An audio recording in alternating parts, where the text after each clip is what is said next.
it's a horrible decision. I think, you know, and they say it's to be fiscally responsible. They're saving $900,000 by closing a frontline public safety facility, and yet, you know, they're going to spend $28 million on commemorating the War of 1812. That's not going to save anyone. And what do you think the likelihood is of the government reversing its decision? I think when you make a mistake, you need to correct it, and I think they're hearing from people. I think, again, when you put it in perspective, that government, the Conservative government, has to be able to find $900,000 to keep that station open. So I believe they're going to reverse it.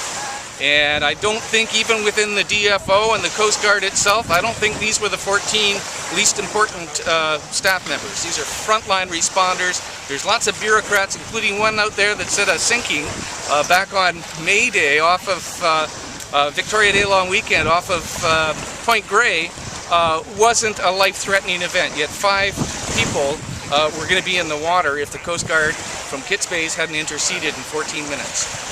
And does the closure of the Coast Guard base place any additional burdens on Jericho Rescue? Yes, definitely on Jericho Rescue, and you know, we respond to calls that have nothing to do with us, distress calls that have nothing to do with us. Without the Coast Guard base there, we're going to be the first responder in this bay. We are the closest of any auxiliary Coast Guard station, Sea Island. We are going to end up carrying the bag, and isn't that the irony? I mean, we're a non-profit group. We have a rescue team, so as we're not a burden on the Canadian Coast Guard. Now the Canadian Coast Guard is abandoning ship and leaving us holding the bag, and others too. Are you saying you're the first responder for the largest port in Canada? That really, between the first Narrows and the head of Burrard Inlet, we're going to be it. We're going to be it, and we do not want to be in that situation.